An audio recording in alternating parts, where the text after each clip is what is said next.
तो आज की वीडियो का टॉपिक है how to change someone opinion और माइंडसेट के हम किसी और के ओपिनियन या माइंडसेट को कैसे चेंज कर सकते हैं। तो कुछ प्रिंसिपल हैं जो बहुत असरदार हैं, जो आपकी कम्युनिकेशन स्किल और एक्सप्लेनेशन स्किल को बहुत बेहतर बनाते हैं। सबसे मुश्किल बात तो ये है कि अगर अगला बंदा आपकी बात सुनना ही नहीं चाहता तो ऐसे केस में आप उस बंदे से डील कैसे करें। आपको बस ये जानने की जरूरत है कि उस बंदे का इंटरेस्ट किस चीज में है और फिर आपको अपनी बात को उस चीज से रिलेट करना है, पर कुछ सेंस बनाकर। हो सकता है वो आपकी बात को तभी मान ले, पर यह भी हो सकता है अगर तो वो बंदा जिद्दी है कि वो आपके सामने दिखाए कि उसने आपकी बात को अनसुना कर दिया है, पर वो इस बात पर गौर जरूर करेगा और बहुत हाई पॉसिबिलिटी है कि वो आपके ओपिनियन को मान लेगा। पर फिर भी वो आपको यही दिखाएगा कि उसने आपके कहने पर नहीं बल्कि उसके किसी दोस्त या अजीज के कहने पर उसने उस बात पर अमल किया है। अगर तो आपकी बात फिर भी कोई नहीं मान रहा, या तो उसे किसी चीज का डर है या फिर वो किसी के जोर में आके अपने इंटरेस्ट की बात को नजरअंदाज कर रहा है, तो सबसे पहले तो आपको उसका डर दूर करना होगा और फिर आप इजीली उसका ओपिनियन चेंज कर सकते हैं। How to relax other person, कि अगर अगला बंदा आपकी बात सुनना ही नहीं चाह रहा और वो इस बात में बहुत एग्रेसिव है कि आप उसका ओपिनियन या उसका माइंडसेट चेंज करें, तो आप उसे रिलैक्स कैसे करें। अगर तो आपकी बात ठीक है और अगले बंदे की बात गलत है, तब भी आप उस बंदे को गलत ना कहें और उसकी गलत स्टेटमेंट की वजह से आप उस पर जरा सा भी जोर ना डालें, क्योंकि अगले बंदे को ये लग सकता है कि आप उसे नीचे दिखाना चाहते हैं, चाहे आप उसकी बात से 1% भी इत्तेफाक ना रखते हो। इससे ये फायदा होगा कि अगला बंदा रिलैक्स हो जाएगा, बेशक वो आप पर जितना भी गुस्सा हुआ हो। Don't argue rather than questioning is the best choice.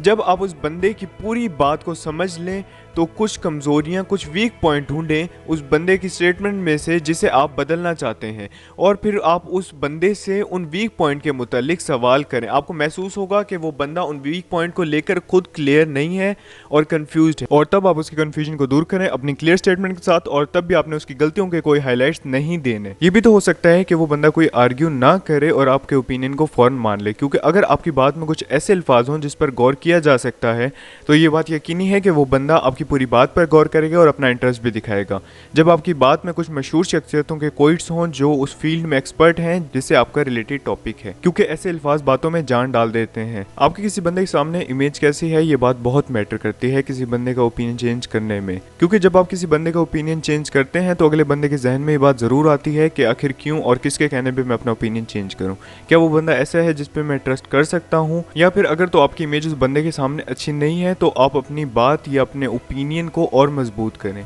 एक बहुत फेमस ऑथर है जॉन केज, जिन्होंने अपनी बुक में कहा है, a mind that is interested in changing will change. मतलब अगर अगला बंदा अपना ओपिनियन, अपना माइंडसेट चेंज करना चाह रहा है, so it is very easier for you to change their opinion. लेकिन आपको अपनी बात को बहुत अच्छे से रिप्रेजेंट करना होगा, आपको अपनी बात को बहुत अच्छे से एक्सप्लेन करना होगा, तब जाके आप उस बंदे का ओपिनियन चेंज कर सकते हैं।